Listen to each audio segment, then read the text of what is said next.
Hey guys, today I'm going to be giving you guys a tour of a property that someone just moved out from.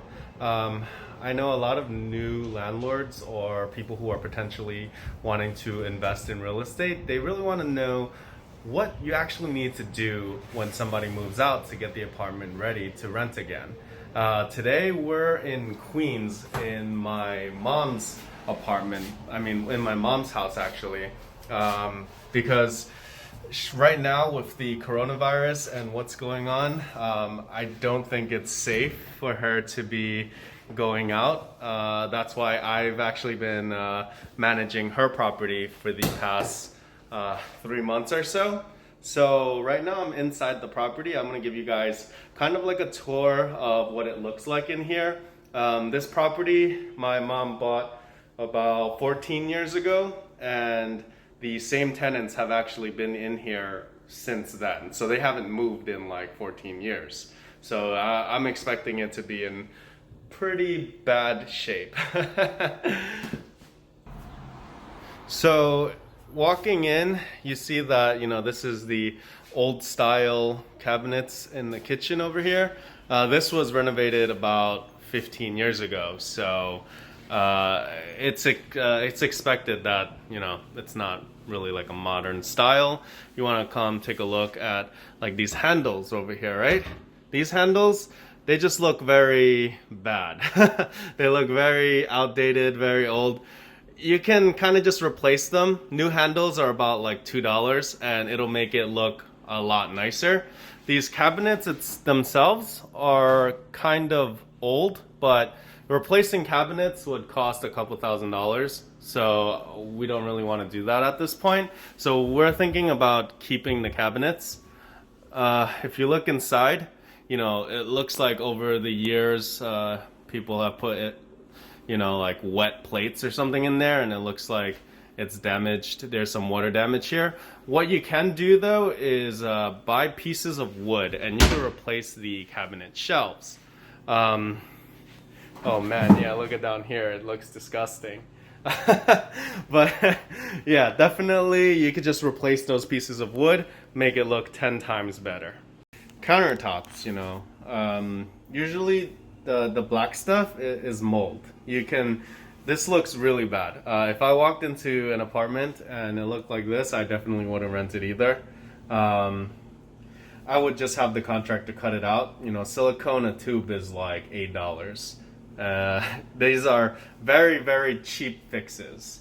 Replacing like the sink and the countertop would cost a lot of money. So we're trying to do this on the cheap, just get it fixed as soon as possible and then rent it back out. The tiles look like they're in pretty good shape too, just need to re-grout because, after years of use, the grout gets filled with like oil and stuff from cooking, so it turns a bit yellow. So getting it regrouted, not too much money. The vent and the stoves were acting a little funny, so we're planning to replace those. That's gonna cost about like $500 for the stove, $600, and then like maybe another $150 for the vent fan. Also, the walls look like they're not damaged, but you got a fresh coat of paint. It's been like 15 years.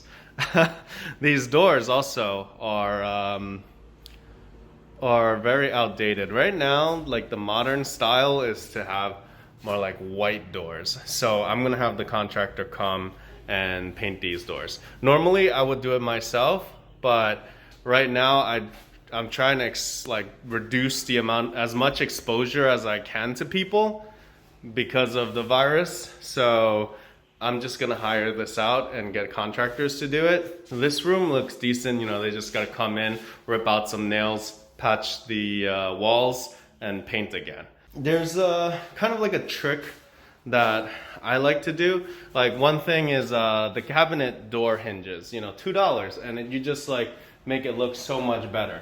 Another thing is, light switches. Man, like this looks so bad. But a light switch, one of these is like $2. So one of these plates is maybe like $1.50. Older properties, you know, I guess this plate was switched out because it's a different color than the the sockets. So that's definitely something that I'm gonna switch out as well. Just these are like the grounded ones. They cost like $20, but seeing how it looks right now, you like anybody who walks in can immediately tell like, oh, you know, they don't really care too much about this. So to me, I think it's a good idea to just switch it out for $20. I have the contractor here anyway. You can actually do this yourself too.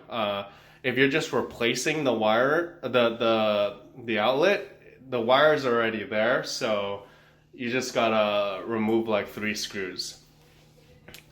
This medicine cabinet definitely gotta go.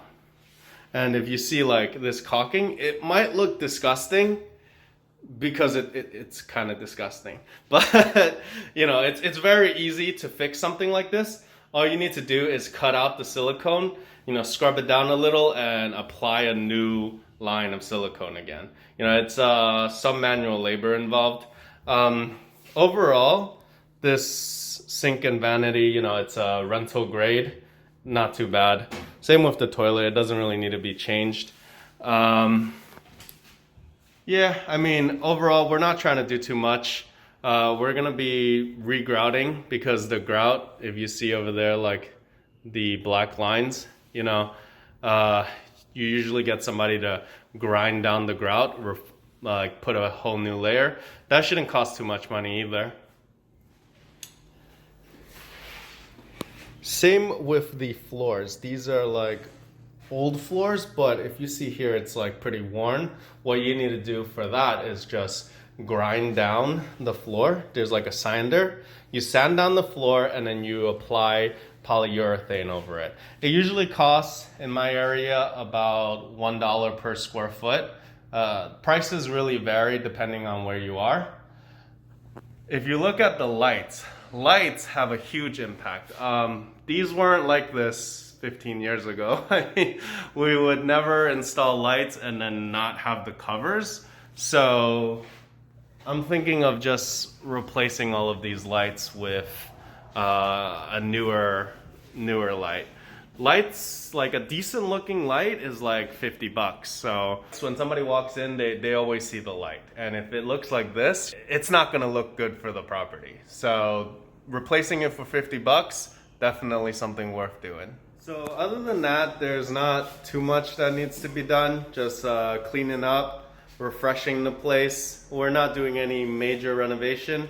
One thing that I would say is when you're looking for contractors, definitely get at least 3 quotes. I never do any work without getting 3 quotes because the range that contractors charge is huge. The contractor I ended up going with was someone that I used before, but they're charging me $1.5 thousand in labor, but I got quotes up to like 3,000 something. That's double the price. That's kind of crazy to me. So it's always like this. Contractors always give you very different prices.